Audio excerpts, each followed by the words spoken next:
있으니라. 아멘. 오늘 이 새벽 시간에도 아버지 앞에 나와 기도에 힘쓰시는 여러분들을 진심으로 환영하고 축복합니다. 오늘 말씀의 제목은 구별된 하나님의 사람이 됩시다입니다. 어제 본문에서는 다니엘서가 시작된 배경을 다루고 있는 그러한 본문이었습니다. 바벨론이 남유다를 침공하고 포로들을 잡아갑니다. 총 3번에 걸쳐서 침공을 당하게 되는데 그 중에 첫 번째 침공은 여호야김 왕 때 일어났는데, 당시 여호야김 왕과 많은 사람들이 포로로 끌려가고 다니엘도 이때 함께 포로로 끌려가게 된 것입니다. 그래서 다니엘의 지금 있는 곳은 바벨론이 있는 곳이 되겠죠. 시날 평지라고도 하고 오늘날의 수메르 문명이 발생하였던 그 수메르 지역이 되겠습니다. 메소포타미아 문명이 발생한 메소포타미아 문명이라고도 하죠.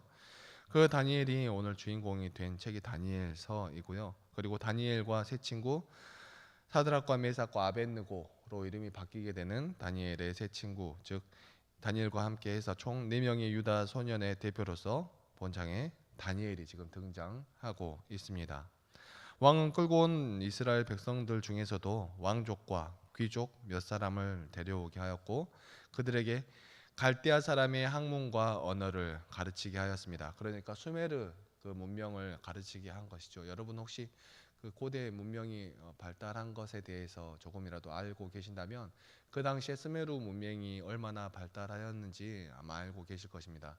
인류 4대 문명의 발생지라고 하는 곳 중에 하나, 성경에 나오는 곳이 이제 두 곳이 있죠. 이집트 문명과 이 수메르 문명, 이렇게 두 곳이 있는데 이 수메르 문명도 또 이집트 문명과 함께 그 시대에 엄청난 발전을 이룬 그러한 곳 중에 하나입니다. 그 시대에 많은 과학적인 발전과 또 여러 가지 문학적인 발전, 문화적인 발전이 있었던 그러한 곳이죠. 아무튼 그곳에 왕이 그 이스라엘 백성들을 잡아와서 그 중에서도 뛰어난 사람들에게 학문과 언어를 가르치게 하였던 것입니다. 그것은 이스라엘 백성들을 교화시켜서 결국에는 모든 이스라엘 백성들이 바벨론을 섬기게 하려는 그러한 생각에서 시작된 것이었습니다. 여러분 근데 한번 생각해 보시기 바랍니다. 이스라엘의 문명이 더 뛰어났을까요? 아니면 스메르 문명이 더 뛰어났을까요? 제가 좀 전에 이야기했듯이 두말할 필요도 없이 수메르 문명이 당연히 뛰어났겠죠. 수메르 문명이 더 뛰어났을 것이고, 그렇다면 그 시대의 사람들이 보면은 수메르 문명, 그 메소포타미아 지역의 그러한 도시 환경과 가나안 땅의 도시 환경을 비교하였을 때 어떠한 것이 더 나아 보였을까요? 당연히 메소포타미아 지역, 그 수메르 지역의 문명이 더 뛰어나 보였을 것입니다. 그렇다면 여러분 한번 생각해 보시기 바랍니다.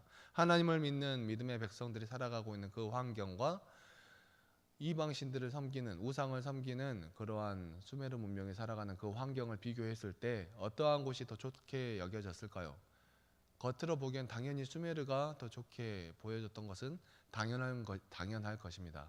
이것은 부정할 수 없는 현실이지요. 오늘날과 생각해 보면 비슷하다고 볼 수 있겠습니다. 교회의 문화, 고리타분하다고 생각할 수 있고 세상의 문화, 젊은 사람들이 더 좋아하는 그러한 문명이 될 수 있는 것입니다. 하지만 우리는 그 가운데에서 하나님을 온전히 쫓아 나아가는 믿음의 삶을 살아가야 하는 이유가,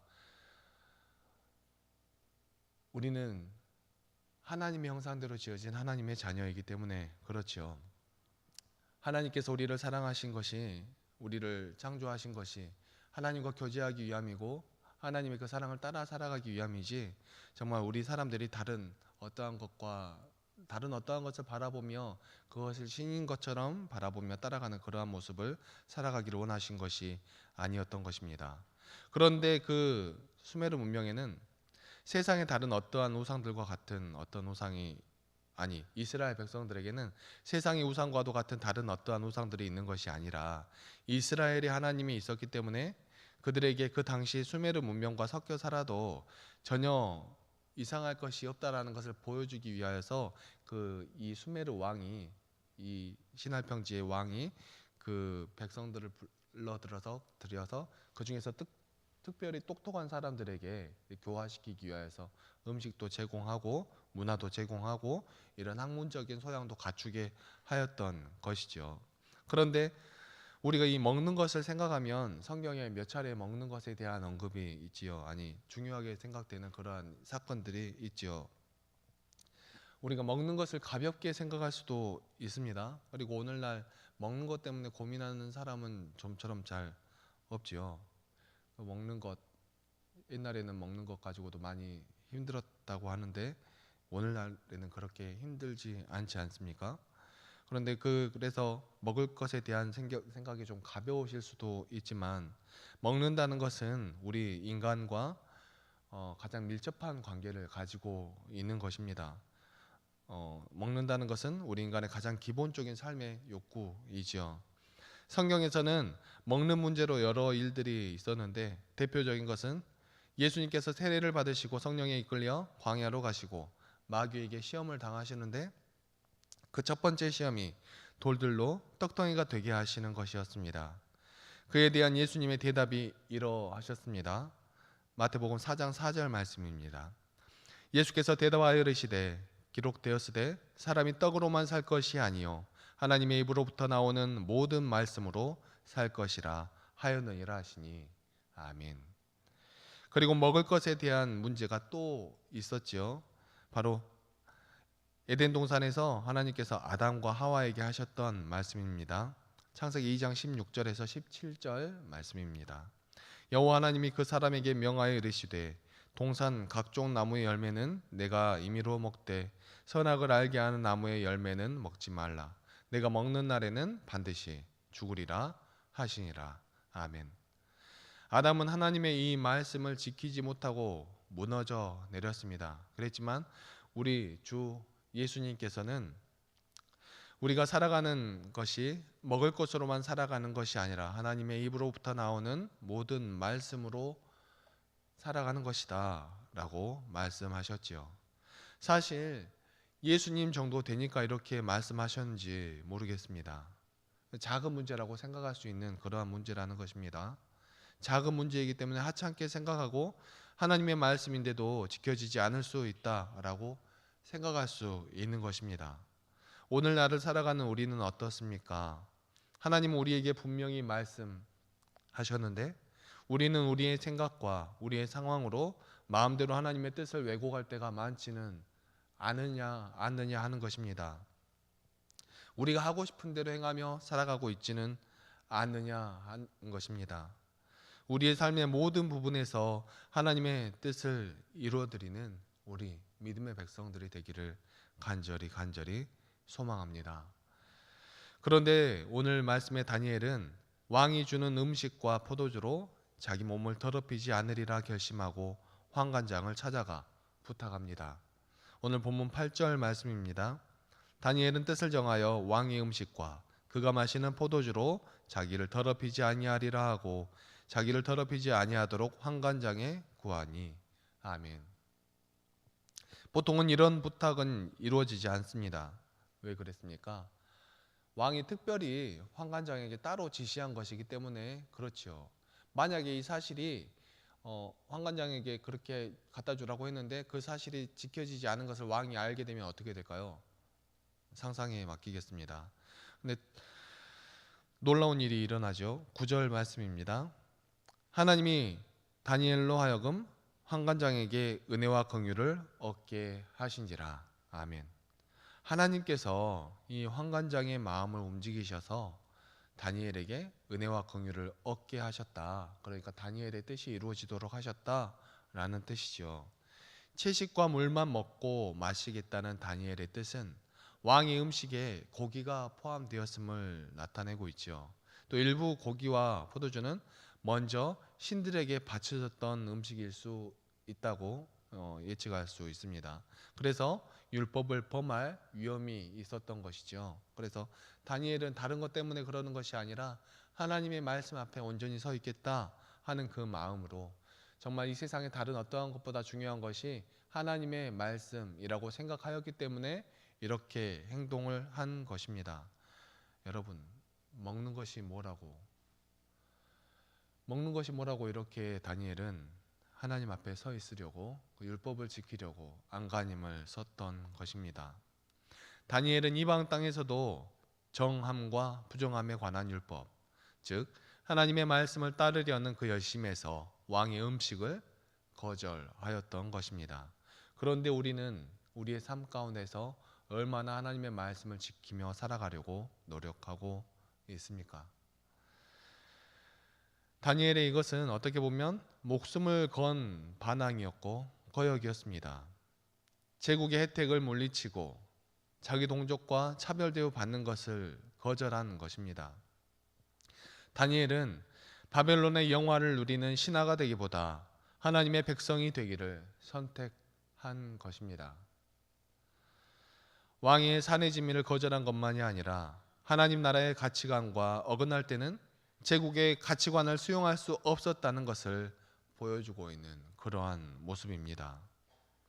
사랑하는 성도 여러분, 우리의 믿음과 신앙이 다니엘처럼 이 세상이 어떠한 것을 바라보고 의지하기보다는, 그것을 보고 기쁨을 찾기보다는, 그것으로 우리 마음의 위안을 삼기보다는 하나님을 바라보며 하나님을 의지하며 우리의 삶 가운데 오직 한 소망이신 예수 그리스도를 바라보며 나아가는 우리 믿음의 백성들이 다 되시기를 간절히 소망합니다.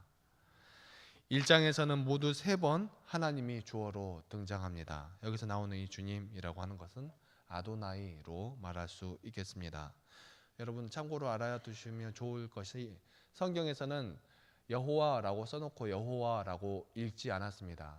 여호와 아도나이라고 썼는데 그 하나님의 이름이 앞에 나오고 그 다음에 주님이라는 뜻이 아도나이입니다. 그런데 여호와 주님이라고 써놓고 여호와 아도나이라고 읽지 아니하고 아도나이라고 읽었습니다. 참 놀라운 일이죠. 여호와의 이름을 입에 담지 않기 위해서 여호와라는 그 단어를 아도나이로 읽었던 것입니다. 그러니까 직역을 하면 주님이 되겠죠. 참 바보 같은 일이기도 한데 그 여호와의 이름을 입에 담지 않기 위해서 그랬다는 것이 참 놀라울 따름입니다. 아무튼 그런 일도 있었습니다. 이렇게 1장에는 모두 하나님이 3번 주어로 등장합니다. 먼저 2절에서 주께서 여호야김과 일부 성전 기물을 느부갓네살의 손에 넘겨주셨다 할 때 한번 나오고요. 또 9절에서 하나님께서 다니엘에게 환관장의 은혜와 긍휼이 주어지게 하셨고, 또 17절에 내 소년에게 학문을 주셨다라고 기록하고 있는데 이게 3번의 주어가 하나님으로 등장합니다.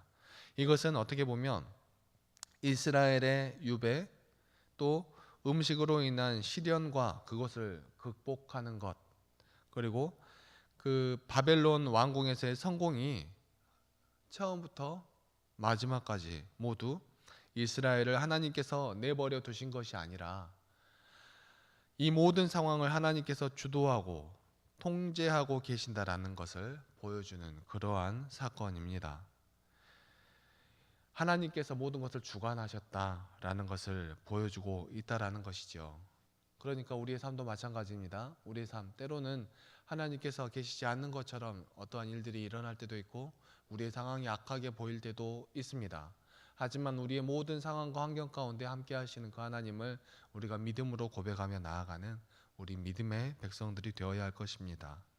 21절에 다니엘이 고레스 원년까지 있었다라고 기록하고 있는데, 많은 시련이 있었지만 주전 606년 바벨론 침공군에 의해 포로로 잡혀온 이 이스라엘 백성들은 고레스 원년까지, 그러니까 그 중에 다니엘은 고레스 원년까지 70년이 조금 못 미치는 기간 동안 하나님께서 주신 학문과 지혜 덕분에 바벨론 왕궁에서 활동할 수 있었음을 기록하고 있습니다. 그리고 그 모든 일의 시작이 왕이 내린 음식을 거부하면서부터 시작되었지요. 어떻게 보면 하찮게 생각할 수 있는 먹는 문제, 우리의 삶 가운데 함께 할 수 있는 여러 가지 그 작은 소소한 문제, 그 소소한 문제를 하나님의 말씀을 지키려고 시작하였던 그 시작, 여러분 하나님의 말씀을 얼마나 사모하십니까? 하나님의 말씀을 사모하며 나아갔던 이 다니엘에게 그 시작은 이 작은 하나님의 말씀이었습니다. 그것으로부터 시작된 것이지요. 사랑하는 성도 여러분, 우리도 세상의 다른 어떠한 것, 부와 지위, 명예, 그 세상적인 어떠한 방법, 이러한 것들을 구하기보다 여러분 한번 생각해 보십시오. 다니엘이 만약에 왕이 주는 그런 음식도 잘 받아먹고 왕이 시키는 일도 잘하고 여러 가지 다른 어떠한 것들 잘 했으면 그 다니엘의 성공의 길이 막혔을까요? 그렇지 않죠.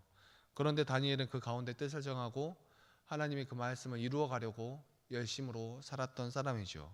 그 모습을 기억하며, 그러한 모습을 기억하며 우리도 이 땅에서 다른 어떠한 것 바라보며 그것이 목표가 되어서 나아가기보다 정말 이 땅 가운데서 하나님이 우리에게 행하시기를 원하시는 그러한 일, 또 하나님의 말씀을 우리 마음속에 품고 하나님의 그 사랑이 우리 안에 이루어지기를 소망하며 우리의 삶으로 그 사랑을 살아내는 믿음의 백성들이 다 되시기를 간절히 소망합니다. 기도하시겠습니다. 사랑과 은혜가 충만하신 하나님 아버지, 너무나 감사합니다. 오늘도 우리를 사랑하여 주시고 우리를 말씀으로 인도하여 주시고 하나님을 바라보며 한 걸음씩 나아갈 수 있도록 도와주시고 인도하여 주시니 너무나 감사합니다. 하나님, 이 세상은 우리에게 많은 것을 통하여 유혹을 합니다. 유혹의 손짓을 보냅니다. 때로는 그것이 성공일 수도 있고, 때로는 그것이 성적인 것일 수도 있으며, 때로는 그것이 우리의 권위일 수도 있고, 권력일 수도 있고, 우리의 명예가 될 때도 많이 있습니다. 하지만 하나님 아버지, 우리가 가장 중요하게 생각해야 할 것은 그 세상의 다른 어떠한 것들이 아니라 우리 하나님이심을 우리가 고백할 수 있도록 도와주시고 인도하여 주시옵소서. 세상 문화에 휩쓸려 나아가는 우리들이 되는 것이 아니라 정말 오직 한 분 하나님이신 하나님만을 바라보며 나아갈 수 있는 우리들 될 수 있도록 하여 주시고, 우리가 세상의 다른 어떠한 것에 한눈을 파는 것이 아니라 하나님의 그 사랑을 바라보며 한 걸음씩 나아갈 수 있도록 도와주시고 인도하여 주시옵소서.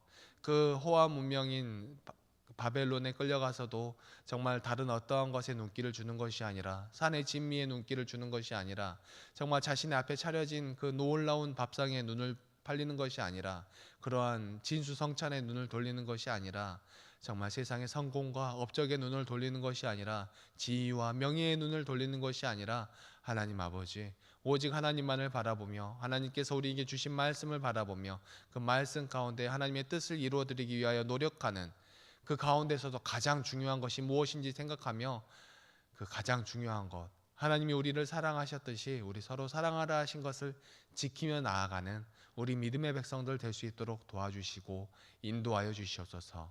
하나님, 때로는 서로 사랑하라고 하신 그 말씀이 작게 느껴질 때도 많이 있을 것입니다. 하나님, 우리의 상황과 환경 가운데, 여러 가지 상황 가운데 정말 이럴 때는 이렇게 해도 돼 라고 생각하는 마음이 들 때가 너무나도 많이 있음을 고백합니다. 하나님, 그 모든 것 제하게 하여 주시고 그 모든 상황 가운데 우리가 가지고 있는 어떠한 가치 기준보다 더욱더 먼저 되어야 할 것이 하나님의 말씀임을 기억하게 하여 주시고, 오늘 다니엘이 행하였던 것처럼 우리도 하나님의 말씀을 우리의 최우선으로 삼아서 세상의 다른 어떠한 것 추구하기보다, 나의 생각 추구하기보다, 우리의 방향과 목적을 추구하기보다 하나님의 말씀을 추구하며 나아가는 우리들 될 수 있도록 도와주시고 인도하여 주시옵소서. 임마누엘의 하나님, 우리의 삶 가운데 함께하여 주실 줄 믿사오며 이 모든 말씀 사랑이 충만하신 우리 주 예수 그리스도의 이름으로 기도합니다. 아멘.